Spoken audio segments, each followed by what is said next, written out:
কেনাকাটা বা শপিং যেটুকু হয় সেটুকু সন্ধ্যার পরেই হয়, তার আগে হয় না। কাদম্বরী মরিয়া প্রমাণ করিল যে কাদম্বরী মরে নাই। দেশটা কারো বাপের না। আমি আরো ধন্যবাদ জানাই বিএনপিকে আমাকে মনোনয়ন না দেবার জন্যে। রুমিন ফারহানাকে মব সৃষ্টি করছিল, রুমিন ফারহাকে চরম অপমানের হাত থেকে বাঁচিয়েছে আজকে জামায়াত ইসলামের আমির সাহেব। প্রমাণ সব আপনাদেরকে দেখাবো, ইনশাল্লাহ অপেক্ষা করুন একটু। শুনেন, কাউকে কেউ নিন্দা করতে হয় না, যাকে যে নিন্দে তাকে সে পিন্দে, একটা কথার কথা আর কি, সেটা বললাম বরিশালে। রুমিন ফারহানা আজ থেকে অনেক মাস পূর্বে একটা কথা বলেছিলাম, ব্যারিস্টার রুমিন ফারহানাকে যেদিন বহিষ্কার করা হয় সেদিন বলেছিলাম বর্তমান সরকার অর্থাৎ বিএনপি যদি ক্ষমতায় আসে, ব্যারিস্টার রুমিন ফারহানা বর্তমান সরকারের সংসদে সব থেকে মাথা ব্যথার কারণ হয়ে যাবে। ব্যারিস্টার রুমিন ফারহানা সংসদকে উত্তপ্ত রাখবে। ব্যারিস্টার রুমিন ফারহানার প্রেসার এই সরকার নিতে পারবে না। এদিকে বিদ্যুৎ সংকটে সন্ধ্যায় প্রধানমন্ত্রী গাড়িবহরে হামলা, তারেক রহমানকে তেলের মধ্যে চুবাইতে চায় সাধারণ জনগণ। এবার জাতীয় সংসদে আওয়ামী লীগের পক্ষ নিয়ে স্বরাষ্ট্রমন্ত্রীকে ধোলাই করলেন রুমিন ফারহানা। দর্শক দেখতে পাচ্ছেন তারেক রহমানের বাস ঘেরাও করেছে সাধারণ জনতা, আক্রমণ হয় তারেক রহমানের উপর বগুড়ার রাজপথে। নয়তোবা আমরা ক্ষিপ্ত হইলে সরকারের তেলের মধ্যে চুবাইতো। ভোট দিয়ে পাশ করেছি এর জন্য মানুষের এই ভোগান্তি কাজ করতে পারবো না, ছেলে মানুষগুলো বৈশা থাকবো। মাননীয় স্বরাষ্ট্রমন্ত্রী আজকে উপস্থিত আছেন। উনি একবার না দুইবার না কয়েক দফা আমাদেরকে আশ্বস্ত করেছিলেন বাংলাদেশে আর মবের কালচার হবে না, কিন্তু আমরা দেখলাম একটির পর একটি জায়গায় মবের ঘটনা ঘটেই চলেছে। এখন এই মুহূর্তে বিএনপি সব থেকে বড় বিপদে পড়বে ব্যারিস্টার রুমিন ফারহানার কারণে।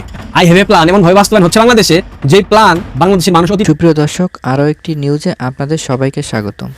দর্শক, বাংলাদেশের তারেক রহমান কি তাহলে শেখ হাসিনাকে দেশে ফিরাতে বাধ্য হচ্ছে, এবং শেখ হাসিনা দেশে আসলে তারেক রহমানের কি পরিস্থিতি হবে সেটা আপনারা কল্পনারও বাইরে। সেটি কি বাংলাদেশের জন্য ভালো হবে নাকি খারাপ হবে সেটি জানতে পারবেন আজকের এই পুরো ভিডিওটি। তাই ভিডিওটি একটু স্ক্রিপ্ট না করে সম্পূর্ণ নিউজটি দেখার অনুরোধ রইল। আর আপনি চ্যানেলটিতে নতুন হয়ে থাকলে অবশ্যই আমাদের চ্যানেলটি সাবস্ক্রাইব করে পাশে থাকার অনুরোধ রইল। তাহলে চলুন আগে ভিডিওটিতে একটা লাইক দিয়ে ধারাবাহিকভাবে সম্পূর্ণ নিউজটি দেখে আসা যাক। মরে নাই ব্যারিস্টার রুমিন ফারহানা। আজ থেকে অনেক মাস পূর্বে একটা কথা বলেছিলাম, ব্যারিস্টার রুমিন ফারহানাকে যেদিন বহিষ্কার করা হয় সেদিন বলেছিলাম বর্তমান সরকার অর্থাৎ বিএনপি যদি ক্ষমতায় আসে, ব্যারিস্টার রুমিন ফারহানা বর্তমান সরকারের সংসদে সব থেকে মাথা ব্যথার কারণ হয়ে যাবে। ব্যারিস্টার রুমিন ফারহানা সংসদকে উত্তপ্ত রাখবে। ব্যারিস্টার রুমিন ফারহানার প্রেসার এই সরকার নিতে পারবে না, সেটা আজ সংসদে ব্যারিস্টার রুমিন ফারহানা প্রমাণ করে দিয়েছে। ব্যারিস্টার রুমিন ফারহানার মতাদর্শ কিংবা তার আদর্শ কিংবা ব্যক্তিগতভাবে তাকে আপনারা অপছন্দ করতেই পারেন, কিন্তু ক্ষমতাকে বারবার প্রশ্নবিদ্ধ করা, ক্ষমতাকে বারবার বৃদ্ধাঙ্গুলি দেখানো, ক্ষমতার মসনদকে তর্কের মধ্যে রাখা, এই কাজটা ব্যারিস্টার রুমিন ফারহানা করে গেছে। আওয়ামী লীগের শাসনামলে 17 বছর ব্যারিস্টার রুমিন ফারহানা যেভাবে সামাজিক যোগাযোগ মাধ্যম মেইনস্ট্রিম মিডিয়াতে নিজেকে উত্থাপন করেছে, নিজেকে সমালোচনার কেন্দ্রবিন্দুতে রেখেছে, বাংলাদেশ আওয়ামী লীগের গভীর সমালোচনা করেছে, কঠিন সমালোচনা করেছে, এটা কিন্তু আমরা দেখেছি। এখন এই মুহূর্তে বিএনপি সব থেকে বড় বিপদে পড়বে ব্যারিস্টার রুমিন ফারহানার কারণে। গত কয়েকদিন থেকে দেখছিলাম গণমাধ্যমগুলোতে, সামাজিক যোগাযোগ মাধ্যমগুলোতে ব্যারিস্টার রুমিন ফারহানা এনসিপিতে যোগদান করতেছে, ওই দলে যোগদান করতেছে, সেই দলে যোগদান করতেছে। এটা নিয়ে ব্যারিস্টার রুমিন ফারহানা অলরেডি ডয়েচে ভেলেতে তিনি বলে দিয়েছেন তিনি আপাতত কোনো দলে যোগদান করছেন না। এটা ব্যারিস্টার রুমিন ফারহানার একটা চমৎকার সিদ্ধান্ত, কারণ তিনি যে ব্যক্তিগত ইমেজ সৃষ্টি করেছেন, এখন যদি অন্য কোনো দলে যোগদান করেন সেই ইমেজটা থাকবে না, তার যে গ্রহণযোগ্যতা সৃষ্টি হয়েছে সেটা থাকবে না। ব্রাহ্মণবাড়িয়া থেকে তিনি নির্বাচিত সংসদ সদস্য, তাকে কিন্তু বাংলাদেশ আওয়ামী লীগের অসংখ্য সমর্থকরা ভোট দিয়ে সংসদে পাঠিয়েছে, কারণ সেই অঞ্চলে চাইনি বিএনপি ক্ষমতায় আসুক। আর ব্যারিস্টার রুমিন ফারহানার মারাত্মক জনপ্রিয়তা আছে, কারণ তার পিতা একজন ভাষা সৈনিক ওলি আহাদ। এই জায়গা থেকে তার একটা সিম্পেথির জায়গা তিনি পেয়েছেন। ব্যারিস্টার রুমিন ফারহানা আজ সংসদে যেই বক্তব্য দিয়েছেন, যেই বক্তব্য সম্পূর্ণ শেষ করার পূর্বেই সরকার সংসদে তার মাইক্রোফোন সুইচ অফ করে দিয়েছিল, সেই বক্তব্যটা প্রিয় দর্শক আপনাদের দেখা উচিত। আমি জানি অনেকে দেখেছেন ইতিমধ্যে, তারপরেও আবার একটু দেখেন। মাননীয় স্পিকার, কাদম্বরী মরিয়া প্রমাণ করিল যে কাদম্বরী মরে নাই। আমাদের তেলের দাম শেষমেশ বৃদ্ধি হইল মাননীয় স্পিকার, কিন্তু তার আগে আমরা দেখলাম কয়েক কিলোমিটার জুড়ে লম্বা লাইন। আমরা দেখলাম মাঝরাত পর্যন্ত ড্রাইভাররা দাঁড়িয়ে আছে, তারা তেল পাচ্ছে না, কিন্তু সরকারের সেই ব্যাপারে কোনো হেলদোল নাই। আশ্চর্য হয়ে লক্ষ্য করলাম মাননীয় স্পিকার, মন্ত্রীরা যখন সংসদে বক্তব্য দেন তখন তারা অবলীলায় বলেন বাংলাদেশে জ্বালানির কোনো ঘাটতি নাই, কিন্তু মাননীয় স্পিকার যখন তেল নিতে যায় তখন দেখা যায় 3 কিলোমিটার লম্বা লাইন। মাননীয় স্পিকার, সরকার সম্ভবত কিছু পদক্ষেপ গ্রহণ করবার ঘোষণা দিয়েছে। তার একটা হচ্ছে মার্কেট প্লেস 7টা বাজে বন্ধ করে দেয়া। চমৎকার সিদ্ধান্ত মাননীয় স্পিকার, তবে মনে রাখতে হবে কেনাকাটা বা শপিং যেটুকু হয় সেটুকু সন্ধ্যার পরেই হয়, তার আগে হয় না। 2 হলো অফিস আদালতের সময় বলে পরিবর্তন করবে। 5 দিনের জায়গায় 4 দিন বা 3 দিন তারা কর্মঘণ্টা ঠিক করবে, কিন্তু প্রশ্নটা হচ্ছে যদি জ্বালানির কোনো সংকটই না থাকে তাহলে এত লম্বা লাইনই বা কেন, দামি বা বাড়াইতে হয় কেন, অফিস কর্মসূচি সময় পরিবর্তন করতে হয় কেন? এই প্রশ্নগুলো তো ওঠে মাননীয় স্পিকার।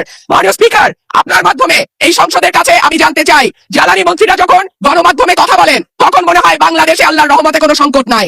ওনারা যদি পরিষ্কার করে বলেন বাংলাদেশে বর্তমানে কত দিনের অকটেন ডিজেলের মজুদ আছে, কতদিন চলতে পারবে, পাম্পগুলো কেন পর্যাপ্ত পরিমাণ তেল পায় না, তেলের মজুদদারি। ধন্যবাদ মাননীয় সদস্য। বর্তমান সরকারের জ্বালানি মন্ত্রী, অর্থমন্ত্রী, স্বরাষ্ট্রমন্ত্রী এবং সড়ক পরিবহন মন্ত্রী, এই 4টা মন্ত্রী, আরো একটা আছে স্বাস্থ্যমন্ত্রী, আমি নিশ্চিত হয়ে বলতে পারি এরা সম্ভবত সবসময় নেশার ঘুরে আচ্ছন্ন থাকে, এরা সবসময় নেশাগ্রস্ত থাকে, এরা অনেকটা মানসিক বিকারগ্রস্ত হয়ে গেছে। কেন বলছি দেখেন, কয়েকটা সংবাদের হেডলাইন দেখেন। ইরান হরমুজ প্রণালী দিয়ে বাণিজ্যিক জাহাজ চলাচল উন্মুক্ত করার ঘোষণা দেওয়ার পর আন্তর্জাতিক বাজারে তেলের দাম প্রায় 9% কমে গেছে। আন্তর্জাতিক বাজারে তেলের দাম 9% কমে গেছে, কিন্তু বাংলাদেশের বর্তমান সরকার গতকাল প্রজ্ঞাপন জারি করে তেলের দাম বাড়িয়েছে। জ্বালানি মন্ত্রী সে বলতেছে বিশ্ববাজারে তেলের দাম দ্বিগুণ হলেও সরকার বাড়িয়েছে সামান্য। দিনটি বাংলাদেশের রাজনীতির ইতিহাসে এমন এক চমকপ্রদ এবং অভাবনীয় ঘটনার জন্ম দিল যা হয়তো আগামী দিনের রাজনীতির পুরো হিসাব নিকাশ সম্পূর্ণ পাল্টে দেবে। রাজনীতির মাঠে কখন কে কার মিত্র আর কে কার প্রতিপক্ষ হয় তা আগে থেকে বলা বড়ই কঠিন, কিন্তু গতকাল জাতীয় সংসদের অধিবেশন কক্ষে যা ঘটল তা শুধু অবাক করার মতোই নয়, বরং এটি আগামী দিনের বাংলাদেশের রাজনীতির নতুন মেরুকরণের এক অত্যন্ত স্পষ্ট এবং জোরালো ইঙ্গিত। তেলের দাম শেষমেশ বৃদ্ধি হলো মাননীয় স্পিকার। গত রবিবার 19 এপ্রিল 2026 সারা দেশের মানুষের চোখ যখন দেশের নানা সংকটের দিকে, পাম্পগুলোতে তেলের কৃত্রিম সংকট, মজুদদারি আর সিন্ডিকেটের কলকাঠি নিয়ে সাধারণ মানুষ যখন নিত্যদিনের এই চরম ভোগান্তিতে দিশেহারা, ঠিক তখনই সংসদের ভেতরে ঘটে গেল এক নজিরবিহীন রাজনৈতিক নাটক। ডেপুটি স্পিকার কায়সার কামালের সভাপতিত্বে অধিবেশন চলছিল, সবকিছু স্বাভাবিক নিয়মে এগোচ্ছিল, কিন্তু হঠাৎ এমন এক ঘটনা ঘটল যা সংসদীয় শিষ্টাচারকে চরমভাবে প্রশ্নবিদ্ধ করেছে এবং বিরোধী দলীয় রাজনীতিতে নতুন শক্তিশালী সমীকরণের জন্ম দিয়েছে। এই ঘটনাটি স্বতন্ত্র সংসদ সদস্য ব্যারিস্টার রুমিন ফারহানা এবং বাংলাদেশ জামায়াতে ইসলামীর আমির ও বিরোধী দলীয় নেতা ডাক্তার শফিকুর রহমানের মধ্যে এক নতুন রাজনৈতিক সেতুবন্ধনের গল্প। আজ আমরা এই উত্তপ্ত পরিস্থিতির পেছনের আসল রাজনীতি নিয়ে গভীরভাবে বিশ্লেষণ করব। রুমিন ফারহানার বক্তব্য চলছিল, বিষয়টা একেবারেই অগ্রহণযোগ্য যা করা হয়েছে। রুমিন ফারহানার হঠাৎ সরকার বিরোধী তোপ এবং তাকে বাঁচাতে জামায়াত আমিরের প্রকাশ্য সমর্থনের নেপথ্যে কি গভীর বার্তা লুকিয়ে আছে। ত্রয়োদশ জাতীয় সংসদ গঠনের পর গত প্রায় 1.5 মাস ধরে ব্যারিস্টার রুমিন ফারহানাকে আমরা দেখেছি। এর আগে অন্তত 2বার তিনি বক্তব্য রেখেছেন, কিন্তু সেগুলো ছিল মাপা, সংযত এবং আক্রমণ মুক্ত। মনে হচ্ছিল তিনি পরিস্থিতি পর্যবেক্ষণ করছেন বা কৌশলগত কারণে ধীরে এগোচ্ছেন, কিন্তু গতকাল তিনি সম্পূর্ণ ভিন্ন রূপে অগ্নিমূর্তিতে আবির্ভূত হলেন। অকটেন ডিজেলের মজুদ আছে, কতদিন চলতে পারবে?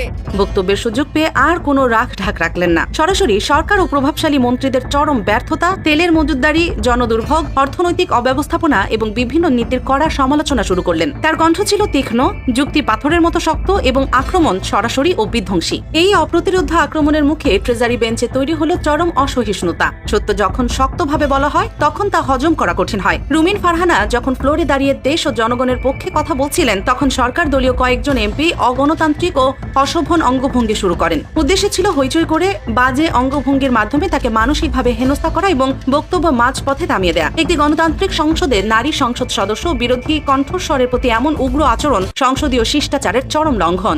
কিছু অঙ্গভঙ্গি করেছেন যেটা আমার বিবেকে আঘাত লেগেছে, কিন্তু সরকার দলীয় এমপিরা ঘুণাক্ষরেও ভাবেননি যে তাদের এই আক্রমণের জবাব এতটা চরম ও অপ্রত্যাশিত জায়গা থেকে আসবে। তাৎক্ষণিকভাবে পয়েন্ট অফ অর্ডারে ফ্লোর নেন বিরোধী দলীয় নেতা ও জামায়াত আমির ডাক্তার শফিকুর রহমান। তিনি একজন নারী সদস্যের অপমান নীরবে হজম করেননি। শক্ত, প্রজ্ঞাপূর্ণ ও লজিক্যাল ভাষায় ট্রেজারি বেঞ্চের রাজনীতিতে আওয়ামী লীগ নেই, তারা অনেকটা নির্বাসিত। এই ফাঁকা মাঠে গত নির্বাচনে যারা মানে নিরপেক্ষ ভোটার কিংবা যারা মুক্তিযুদ্ধের আদর্শ লালন করেন, মুক্তিযুদ্ধের চেতনা লালন করেন, তারা সবাই বিএনপির উপরে ভর করেছিল এবং বিএনপির উপরে ভর করার কারণেই বিএনপির ভূমিধস বিজয় আমরা দেখেছিলাম। এই মুহূর্তে রাজনীতি থেকে অনেকটা আলোচনার বাইরে যখন আওয়ামী লীগ, তখন রাজনীতিতে আলোচনার মধ্যে সব থেকে বেশি তো বিএনপির থাকার কথা, এবং সেটা আছেও। এবং সেই বিএনপির আগামীতে এই ঈদের পরেই, আগামী কোরবানির ঈদের পরেই কাউন্সিল হবে বলে শোনা যাচ্ছে, এবং সেই কাউন্সিলে বিএনপির নেতৃত্বে একটা বড় পরিবর্তন আসতে যাচ্ছে, এরকমটাও আমরা শুনতে পাচ্ছি। সেই বড় পরিবর্তন নিশ্চয়ই চেয়ারপারসন পদে পরিবর্তন হবে না, হবে মহাসচিব সহ অন্যান্য পদে। এই মুহূর্তে সব থেকে আলোচিত আলোচনা যেটা, সেটা হচ্ছে বিএনপির পরবর্তী মহাসচিব কে হচ্ছেন। এরই মাঝে মির্জা ফখরুলের বক্তব্যও আমরা জেনে গিয়েছি। সুতরাং নতুন মহাসচিব যে হচ্ছেন এটা এখন শুধু সময়ের ব্যাপার। সেই ক্ষেত্রে কারা দৌড়ে এগিয়ে আছেন, কাদের নাম আলোচিত হচ্ছে, ওই ক্ষেত্রে কি বড় কোনো চমক দেবেন তারেক রহমান? তারেক রহমান তার কথা এই কারণেই বলছি যে বিএনপি আওয়ামী লীগ এই রাজনীতিগুলো তো আসলে ওই সভাপতি যে সিদ্ধান্ত নেন তিনিই নেতা হন, সেইভাবেই দল চলে, এটাই তো আমরা দেখি। ভোটের মাধ্যমে নেতাকর্মীদের চাওয়ার মাধ্যমে কোনো কিছু হয় না এই দুই দলে, এটা আমরা একেবারে পরিষ্কারভাবেই দেখি এবং বলতে পারি। এটার বিপক্ষে যারা ওই দুই দলের লোকজন কথা বলবেন তারা আসলে মানে মিথ্যার পক্ষে বেশাতি করবেন, এটাই বাস্তবতা। চলুন একটু জেনে দেখি গণমাধ্যমের খবর এবং বিভিন্ন সূত্রের খবর অনুযায়ী যে বিএনপির মহাসচিব কে হচ্ছেন এবং কে এই দৌড়ে আছেন। আমরা যদি একবারে নিশ্চিতই করতে পারি যে কে হচ্ছেন সেই আলোচনা। বিএনপির মহাসচিব কে হচ্ছেন কাউন্সিল ঈদের পরেই হবে, এটা ঘোষণা করা হয়েছে। গত 10 বছরে বিএনপির কোনো কাউন্সিল হয়নি। এই 10 বছরে বিএনপির মানে মহাসচিব হিসেবে দায়িত্ব পালন করেছেন মির্জা ফখরুল ইসলাম আলমগীর। তিনি সম্প্রতি বলেছেন তিনি খুব ক্লান্ত, বয়স হয়েছে, এখন আর তিনি মহাসচিবের দায়িত্ব পালন করে যেতে চাচ্ছেন না, কাউন্সিল পর্যন্ত তিনি দায়িত্ব পালন করবেন। এটার অর্থ এটাই দাঁড়ায় যে হয় তিনি নিজে থেকেই এটা বলেছেন, অথবা বিএনপির সর্বোচ্চ নেতা তারেক রহমান সিদ্ধান্ত নিয়েছেন যে মহাসচিব পদে রদবদল হবে। এই কারণে মির্জা ফখরুলের মতো জাদ্রেল একজন নেতা যেন কোনোভাবেই অসম্মানিত না হন, তিনি নিজে থেকেই এই পদে থাকতে চান না, এই বক্তব্য তার মুখ থেকেই যেন আসে, সেরকম ব্যবস্থা করা হতেই পারে। আমরা আওয়ামী লীগের মানে সর্বশেষ কাউন্সিল যেটা, সেখানে আমরা দেখেছিলাম যে আওয়ামী লীগের জন্য সব থেকে